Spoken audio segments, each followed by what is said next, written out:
Hello all welcome to IAC. ఈ వీడియోలో important current affair, దాంతోపాటుగా related GK and important scheme and MCQs of current అఫైర్స్ని discuss చేద్దాం. First one చూద్దాం. So ఇక్కడ మనకి టాపిక్ వచ్చేటప్పటికి person in current affair obituary, మరణించిన వ్యక్తి వార్తల్లో ఉన్నది. సో ఆ టాపిక్ చూద్దాం. సో ఇక్కడ పర్సన్ చూడండి, folly Sam Nariman. Folly Sam Nariman రీసెంట్గా చనిపోవడం జరిగింది అండ్ ఆయనకి సంబంధించిన కరెంట్ అఫైర్గా చెప్పొచ్చు. ఫాలీ శామ్ నారీమన్ గారు లా ప్రొఫెషన్కి సంబంధించిన వ్యక్తి, న్యాయవాద వృత్తికి సంబంధించిన వ్యక్తిగా చెప్పొచ్చు. ప్రొఫెషన్ ఏదంటే అది గుర్తుపెట్టుకోండి. అండ్ అంతేకాదు ఆయన సుప్రీంకోర్టులో వర్క్ చేశారు అండ్ దాంతోపాటుగా ఎడిషనల్ సొలిసిటర్ జనరల్ ఆఫ్ ఇండియాగా కూడా వర్క్ చేశారు. సో జనరల్గా మనం అటార్నీ జనరల్ ఆఫ్ ఇండియా అంటాం కదా, ఏజీఐ. అటార్నీ జనరల్ ఆఫ్ ఇండియాగా మనకి ఎవరైతే ఉంటారో and highest law officer in ఇండియాగా కూడా చెప్పడం జరుగుతుంది కదా. అటార్నీ జనరల్ ఆఫ్ ఇండియా కింద నెక్స్ట్ ఉండే పొజిషన్ ఏదైతే ఉందో సొలిసిటర్ జనరల్ ఆఫ్ ఇండియా అంటాం. దాని తర్వాత additional solicitor general of India ఇట్లా మాట్లాడతాం. ఎడిషనల్ సొలిసిటర్ జనరల్ ఆఫ్ ఇండియాగా ఉన్నది ఫాలీ శామ్ నారీమన్ గారు అండ్ వర్క్ చేశారు. అట్లా ఈయన కొడుకు ఎవరైతే ఉన్నారో రోహింతాన్ నారీమన్ గారు, ఆయన సొలిసిటర్ జనరల్గా కూడా వర్క్ చేశారనమాట. సో ఇది వీళ్ళకి సంబంధించిన ప్రొఫెషన్. 2007లో పద్మ విభూషణ్ అవార్డుని అందుకున్నారు.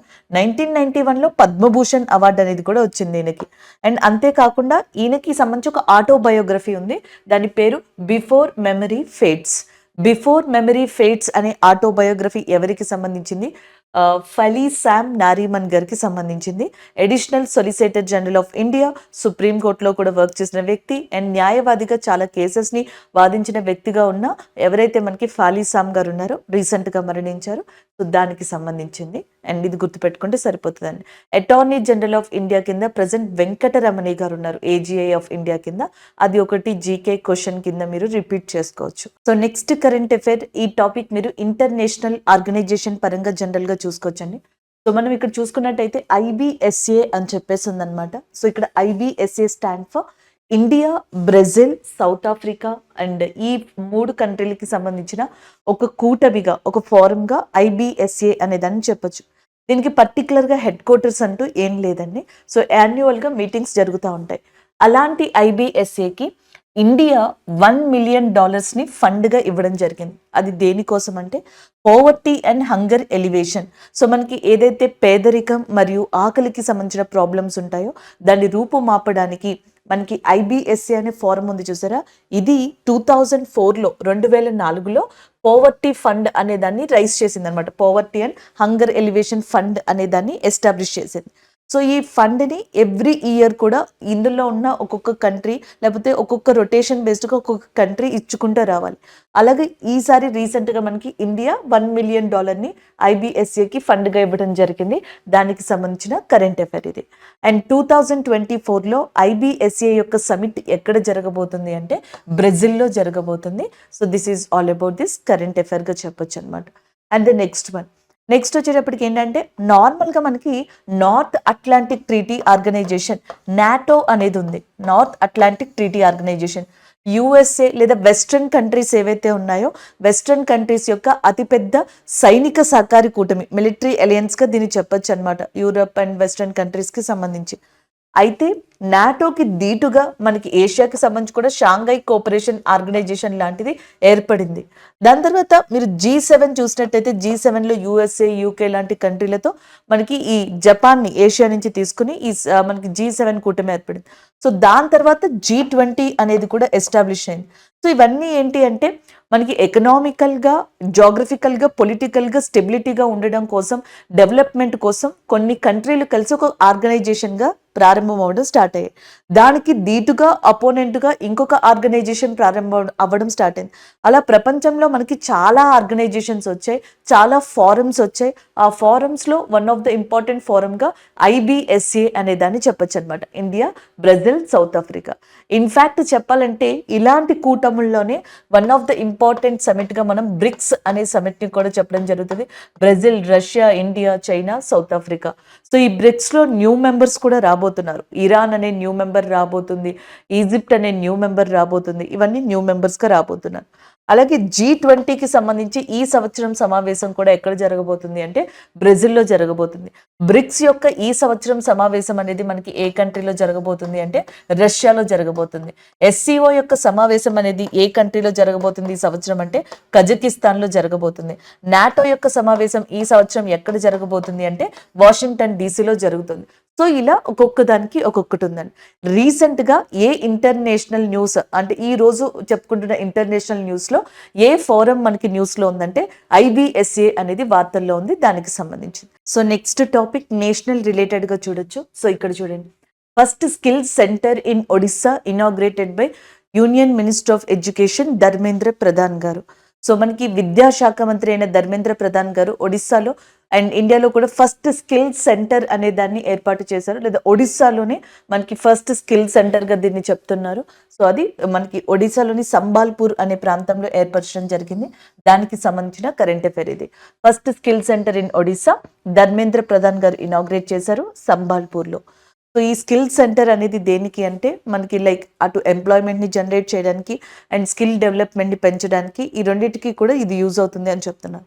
ఇది ఎవరి యొక్క పర్యవేక్షణలో ఉంటుందంటే NSDC, national skill development corporation.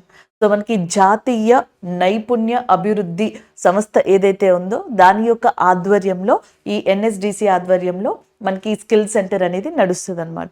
అది ఇక్కడ మనకి చెప్తున్నారు. ఎడ్యుకేషన్ డే అనేది మనకి November 11th రికగ్నైజ్ చేయబడింది. విద్యా దినోత్సవం, జాతీయ విద్యా దినోత్సవం November 11th. ఎందుకు అంటే మన first education minister after independence of India Maulana Abul Kalam Azad గారు, ఆయన యొక్క గౌరవార్థంగా ఈ డేని ఎడ్యుకేషన్ డేగా మనం ప్రకటించడం జరిగింది.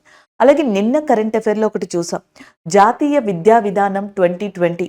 సో ఏదైతే న్యూ ఎడ్యుకేషన్ పాలసీ వచ్చిందో దాని ప్రకారం ఎడ్యుకేషన్ సిస్టంలో చాలా మార్పులు వచ్చాయని, 10th స్టాండర్డ్కి వచ్చిన ఒక స్టూడెంట్ మినిమం 3 లాంగ్వేజెస్ని నేర్చుకుంటారని, దాంట్లో 2 లాంగ్వేజెస్ నేటివ్ లాంగ్వేజెస్ అయి ఉంటాయని, సో ఇలాంటివి మనం డిస్కస్ చేసాం. అండ్ గవర్నమెంట్ ఆఫ్ ఇండియాలోని స్కూల్స్కి, యూనివర్సిటీస్కి 3 years లోపు మనకి డిజిటలైజ్డ్ రూపంలో అకాడమిక్ సిలబస్, అకాడమిక్ బుక్స్ అన్నీ కూడా మనకి నేటివ్ లాంగ్వేజెస్ లేదా ఇండియన్ లాంగ్వేజెస్లో అవైలబుల్గా ఉండాలి అని చెప్పేసి ఒక సర్క్యులేషన్ని పాస్ చేసిందని నిన్న డిస్కస్ చేసాం. సో దానికి సంబంధించి అనువాదిని అనే ఒక యాప్ యూజ్ అవుతుంది అని, ఆల్రెడీ ఈ యాప్ని 2 years నుంచి యూజ్ చేస్తుంది గవర్నమెంట్ ఆఫ్ ఇండియా. అండ్ చాలా వరకు బుక్స్ని 12 రీజనల్ లాంగ్వేజెస్లో ట్రాన్స్లేట్ చేసి డిజిటల్ పరంగా ఈ కుంభ్ అనే ఒక పోర్టల్లో మనకి ఉంచడం జరిగిందని కూడా డిస్కస్ చేసాం. సో ఇది ప్రీవియస్ కరెంట్ అఫైర్ అండి, ఇది జీకే, ఇది ప్రెసెంట్ కరెంట్ అఫైర్గా చెప్పొచ్చు అనమాట.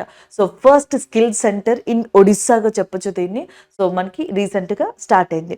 ఒడిస్సా యొక్క చీఫ్ మినిస్టర్గా మనకి ప్రజెంట్ ఉన్నది ఎవరు? నవీన్ పట్నాయక్ గారు. నవీన్ పట్నాయక్ గారు అండ్ ఒడిస్సా యొక్క చీఫ్ మినిస్టర్గా ఉన్నారు. రఘువర దాస్ గారు ఎవరైతే ఉన్నారో ఒడిస్సా యొక్క గవర్నర్గా ఉన్నారు. ఒడిస్సాలో important national parks and biospheres కింద, and national park and biosphere Simlipal, and ఇంకొక నేషనల్ పార్క్ కింద బితర్కనిక అనేది కూడా లొకేట్ అయ్యి ఉందన్నమాట. సో ఈ సిమ్లిపల్ నేషనల్ పార్క్లోనే మనకి ఒక బ్లాక్ టైగర్ సఫారీ అనే దాన్ని కూడా స్టార్ట్ చేయబోతున్నారు. సో బ్లాక్ టైగర్ సఫారీని ఎక్కడ స్టార్ట్ చేయబోతున్నారు అంటే సిమ్లిపల్ అనే ఏరియాలో. అండ్ ఇదే ఒడిస్సాలో ఉన్న మనకి ఇంపార్టెంట్ కోస్టల్ ఏరియా పేరు చాందీపూర్ కోస్టల్ ఏరియాగా చెప్పొచ్చు అనమాట. ఇక్కడ DRDO ఎక్కువగా మిసైల్స్ని టెస్ట్ చేస్తుంది. రీసెంట్గా మనకి DRDO అభివృద్ధి పరిచిన ఏదైతే ఆకాష్ NG మిసైల్ అనేది ఉందో, సో ఇది సర్ఫేస్ టు ఎయిర్ మిసైల్గా చెప్తామన్నమాట. ఆకాష్ NG మిసైల్ అనే దాన్ని DRDO ఎక్కడి నుంచి పరీక్షించింది అంటే చాందీపూర్ కోస్టల్ ఏరియా నుంచి పరీక్షించడం జరిగింది. సో ఇవన్నీ ఒడిస్సాకి సంబంధించిన జీకే కోరిలేటెడ్ కరెంట్ అఫైర్స్గా చెప్పొచ్చు. సో నెక్స్ట్ కరెంట్ అఫైర్ చూద్దాం. నెక్స్ట్ కరెంట్ అఫైర్ వచ్చేటప్పటికి పర్సన్ ఇన్ న్యూస్ అండి. ఇది అపాయింట్మెంట్కి సంబంధించింది. మనకి ఇండియన్ ఆర్మీలో నార్థరన్ కమాండ్ వింగ్కి సంబంధించిన ఎవరైతే ఉపేంద్ర ద్వివేది గారు ఉన్నారో ఆయన్ని రీసెంట్గా వైస్ చీఫ్ ఆఫ్ ఇండియన్ ఆర్మీగా అపాయింట్ చేయడం జరిగింది. సో ఇక్కడ చూడండి, ఇండియన్ ఆర్మీలో మనకి chief of Indian army, vice chief అనే వాళ్ళు ఉంటారు. సో దీంట్లో వైస్ చీఫ్ ఆఫ్ ఆర్మీగా మనకి ఉపేంద్ర ద్వివేది గారిని అపాయింట్ చేశారు. ఇంతకు ముందర ఈ ప్లేస్లో మనకి సుచేంద్ర కుమార్ గారు ఉండేవాళ్ళు. ఈయన్ని రీప్లేస్ చేసుకుంటూ ఉపేంద్ర ద్వివేది గారిని రీసెంట్గా అపాయింట్ చేయడం జరిగిందనమాట. అలాగే ఇండియన్ ఆర్మీ యొక్క చీఫ్గా ప్రజెంట్ మనకి జనరల్ మనోజ్ పాండే గారు ఉన్నారు. అండ్ రీసెంట్గా ఈయన యుఎస్ఏని విజిట్ చేయడం కూడా జరిగింది ఒక 5 days బ్యాక్. ఇండియన్ నేవీ అడ్మిరల్గా ఆర్ హరికుమార్ గారు ఉన్నారు. ఇండియన్ ఎయిర్ మార్షల్గా వివేక్ చౌదరి గారు ఉన్నారు. సో ఇవి మీరు గుర్తుపెట్టుకోవాల్సిన heads names. Indian army day వచ్చేటప్పటికి ఆల్రెడీ మీకు తెలుసు కాబట్టి నేను మెన్షన్ చేయలేదు, Jan 15th. Indian navy day వచ్చేటప్పటికి December 4th. Indian air force day వచ్చేటప్పటికి October 8th మనం సెలబ్రేట్ చేసుకోవడం జరుగుతుంది. Vice chief of Indian army Upendra Dwivedi, CDS చీఫ్గా అనిల్ చౌహాన్ గారు ఉన్నారు, చీఫ్ ఆఫ్ ఇండియన్ ఆర్మీగా మనోజ్ పాండే గారు ఉన్నారు. So this is all about person in the news అండి. So next current affair person in news కి సంబంధించింది, కాకపోతే బ్యాంకింగ్ లేదా ఎకానమీ రిలేటెడ్ గా చెప్పొచ్చు. సో మనకి కోటక్ మహీంద్రా బ్యాంక్ ఉంది చూసారా. సో కోటక్ మహీంద్రా బ్యాంక్ కి joint managing director, Kotak Mahindra bank కి జాయింట్ మేనేజింగ్ డైరెక్టర్ గా కేవీఎస్ మనియన్ అనే పర్సన్ అపాయింట్ అయ్యారు.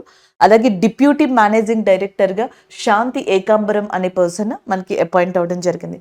Deputy managing director and as well as మనకి జాయింట్ మేనేజింగ్ డైరెక్టర్స్ గా రీసెంట్ గా వీళ్ళని అపాయింట్ చేయడం జరిగింది అనమాట. దానికి సంబంధించింది. కోటక్ మహీంద్రా బ్యాంక్ యొక్క హెడ్ క్వార్టర్స్ వచ్చేటప్పటికి ముంబైలో ఉంది. సో రీసెంట్గా మహారాష్ట్రకి సంబంధించిన న్యూస్ ఏంటి అంటే అటల్ సీ బ్రిడ్జ్. సో మనకి ఈ ఇండియాలోనే వరల్డ్లో కూడా one of the longest sea బ్రిడ్జ్గా ఉన్నది అటల్ సీ బ్రిడ్జ్గా చెప్తాం. కానీ ప్రపంచంలో ఇంకా ఉన్నాయి కాబట్టి వన్ ఆఫ్ ద అనే వర్డ్ యూజ్ చేసాం. బట్ ఇండియాలో అయితే అతి పొడవైన సముద్రపు వంతెన సీ బ్రిడ్జ్ ఏది అంటే అటల్ సీ బ్రిడ్జ్గా చెప్తాం. సో ఇదేంటి అంటే సముద్రం మొత్తం మీద ఈ బ్రిడ్జ్ లెంత్ 16.5 కిలోమీటర్స్, ల్యాండ్ మీద కూడా కనెక్ట్ అయి ఉంటుంది కదా, అది 5.5 కిలోమీటర్. ఇది నవసేవ హార్బర్తో లింక్ అయ్యింది.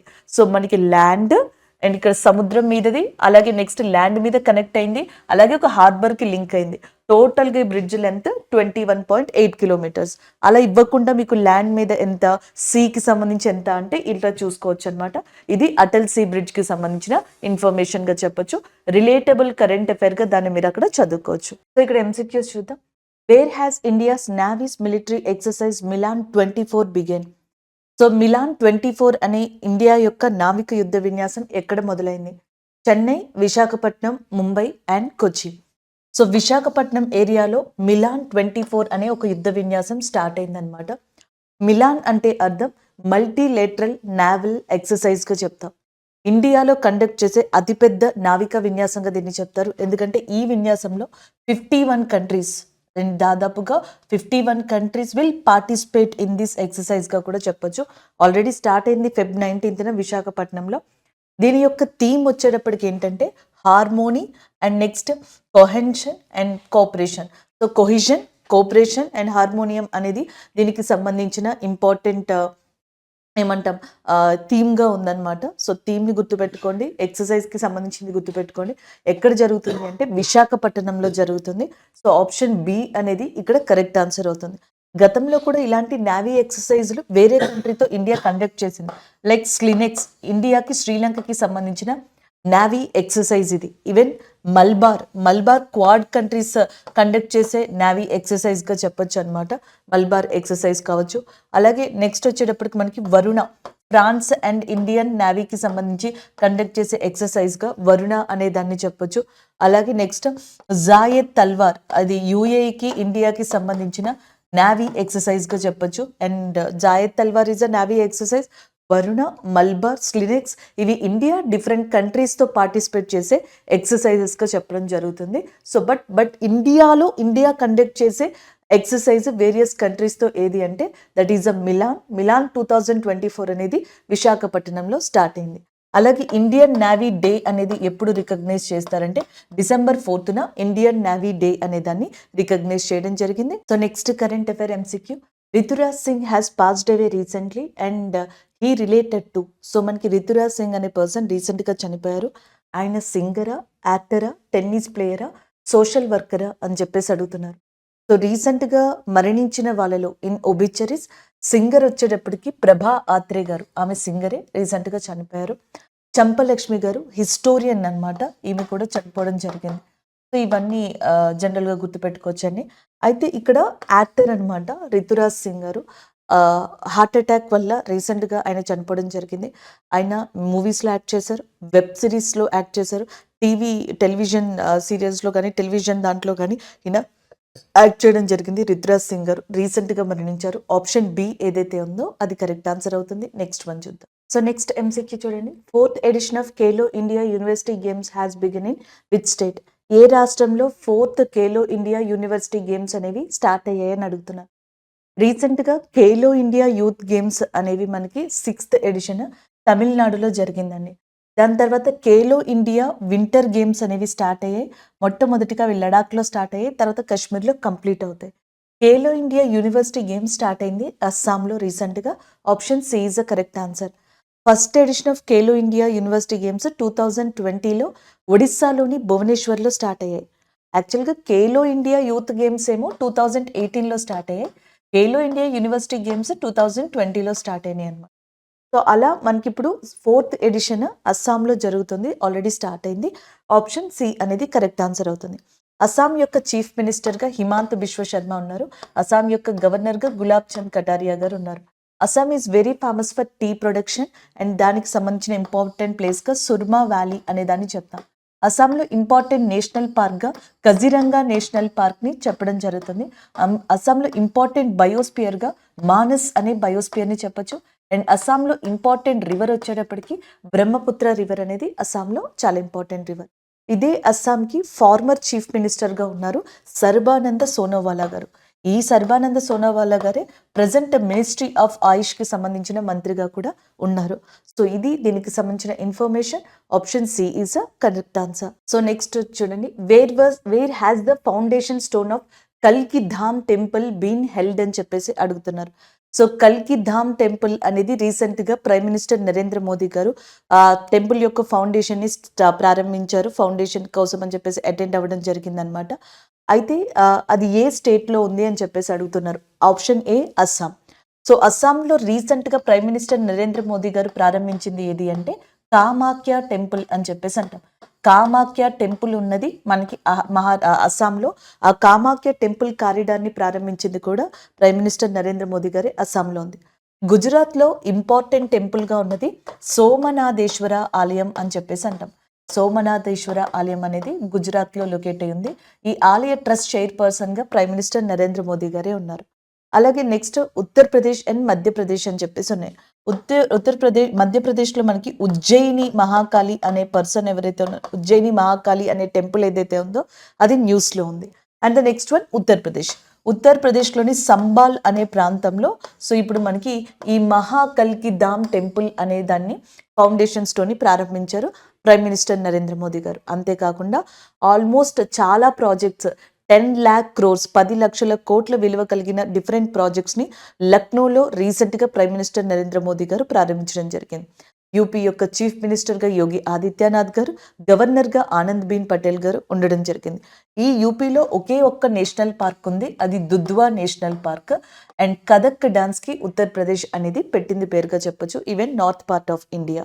సో ఇది యూపీకి సంబంధించిన కొంత ఇన్ఫర్మేషన్. ఆప్షన్ సి అనేది ఇక్కడ కరెక్ట్ ఆన్సర్ అవుతుంది. చాలా టెంపుల్స్ మనకి న్యూస్లో ఉన్నాయండి. ఎగ్జాంపుల్కి యూఏఈలో ఫస్ట్ టెంపుల్ అనేది, ఫస్ట్ ఇండియాకి సంబంధించిన టెంపుల్ అనేది యూఏఈలో ప్రారంభం జరిగింది రీసెంట్గా, అది ఒకటి. సో ఏ కంట్రీలో రీసెంట్గా ఇండియాకి సంబంధించిన ఒక ఆలయం అనేది ప్రారంభమైంది అంటే యూఏఈలో ప్రారంభమైంది.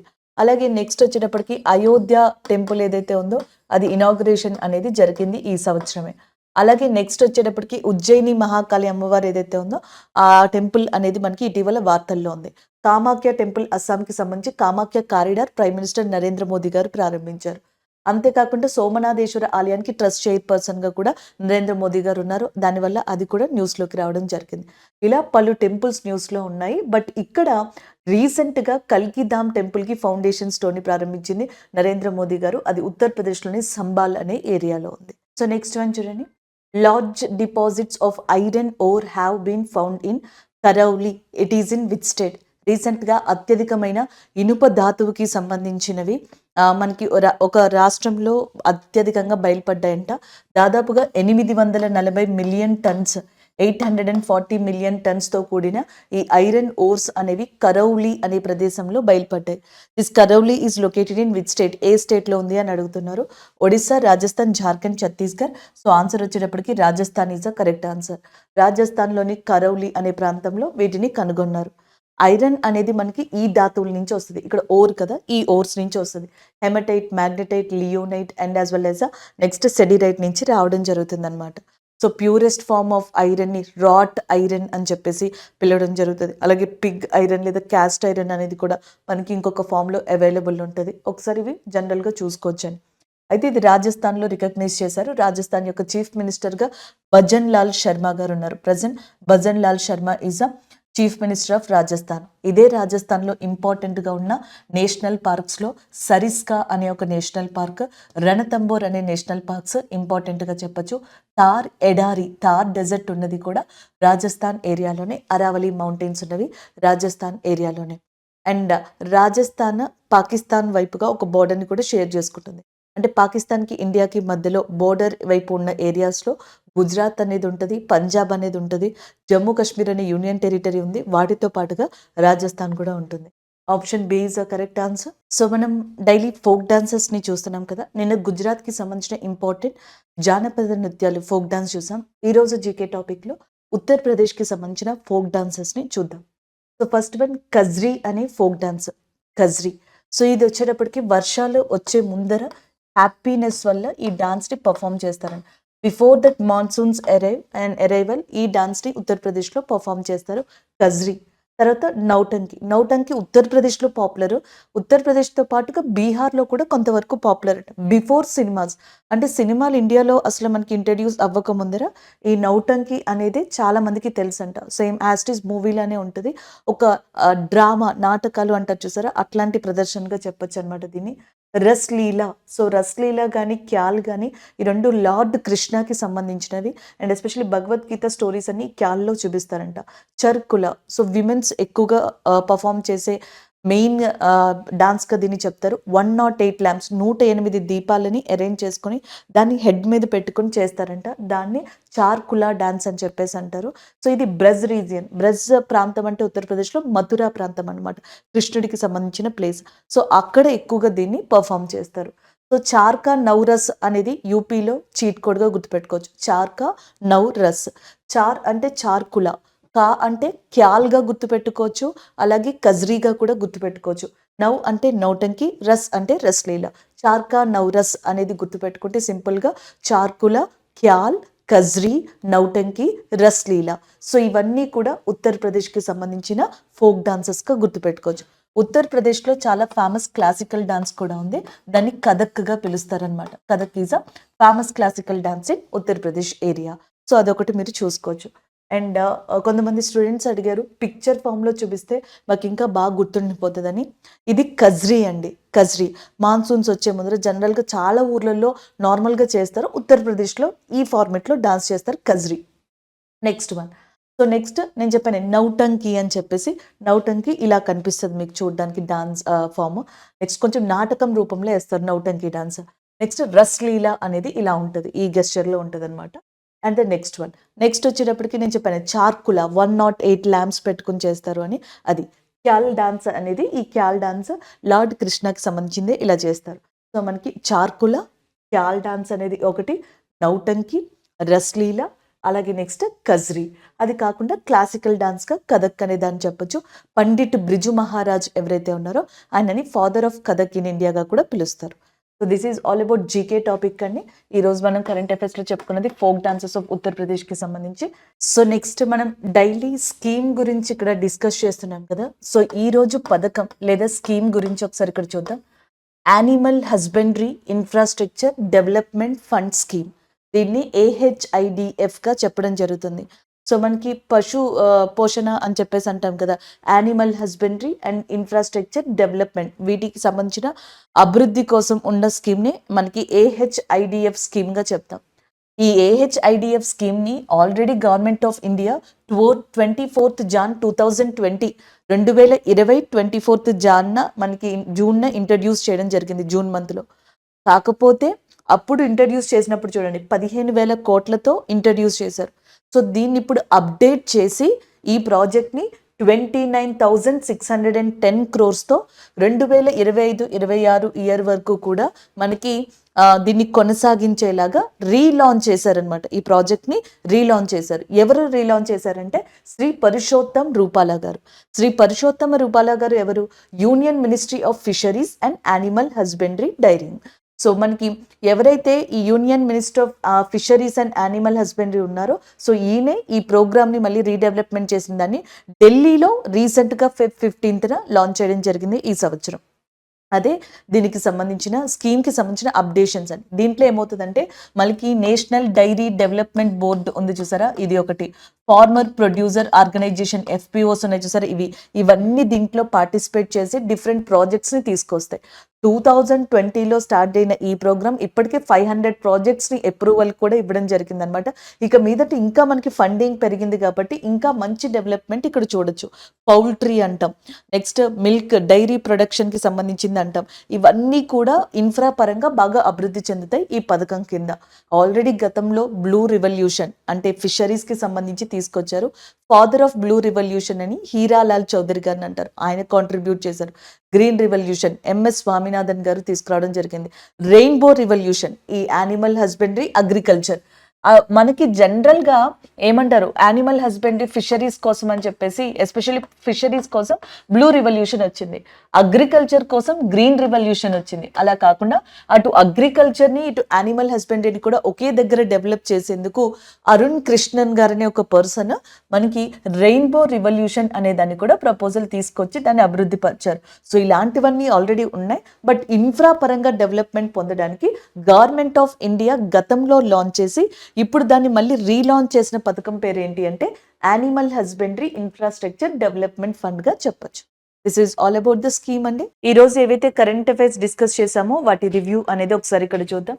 ఫస్ట్ వన్ మనకి ఇక్కడ ఫలీ సామ్ నారీమన్ రీసెంట్ గా ఒబిచరీస్ లో ఉన్నారు, దానికి సంబంధించిన current affair.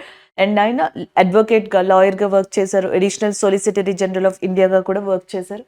And next India, Brazil, South Africa ఫోరంకి సంబంధించి పవర్టీ అండ్ హంగర్ ఎలివేషన్ కోసం $1 మిలియన్ ఇండియా ఇప్పుడు మనకి ఫండ్గా ఇవ్వడం జరిగింది IBSAకి. దానికి సంబంధించి కోటక్ మహీంద్రా బ్యాంక్కి మణియన్ గారు జాయింట్ మేనేజింగ్ డైరెక్టర్గా అపాయింట్ అయ్యారు. శాంతి ఏకాంబరం గారు మేనేజింగ్ డైరెక్టర్గా రీసెంట్గా అపాయింట్ అయ్యారు. Kotak Mahindra bank headquarters ముంబైలో ఉంది. Upendra Dwivedi vice chief of Indian ఆర్మీగా రీసెంట్గా అపాయింట్ అయ్యారు. అండ్ దానికి సంబంధించిన కరెంట్ అఫైర్ ఇది. స్కిల్ డెవలప్మెంట్ సెంటర్ని ఒడిస్సాలో ఏర్పాటు చేశారు. ఎవరైతే మనకి ఎడ్యుకేషన్ మినిస్టర్గా ఉన్నారో ధర్మేంద్ర ప్రధాన్ గారు. అలాగే 5 MCQsని డిస్కస్ చేసుకున్నాం. దాంతోపాటుగా animal husbandry infrastructure development fund project ఏదైతే ఉందో ఆ స్కీమ్ గురించి మనం డిస్కస్ చేసాం. Folk dancers of Uttar Pradesh, so మీకు ఆల్రెడీ గుర్తుండే ఉంటుంది, నౌటంకి అనే దాని గురించి, రస్ లీలా ఏదైతే ఉందో దాని గురించి, క్యాల్ అనే దాని గురించి, కజ్రీ అనే దాని గురించి, చార్కల్ అనే దాని గురించి, చౌరాకల్ అనే దాని గురించి. సో వీటి గురించి మనం డిస్కస్ చేసుకోవడం జరిగింది ఫోక్ డాన్సర్స్కి సంబంధించి. ఇవి ఈరోజు మనం డిస్కస్ చేసుకున్న కరెంట్ అఫైర్స్. Thank you.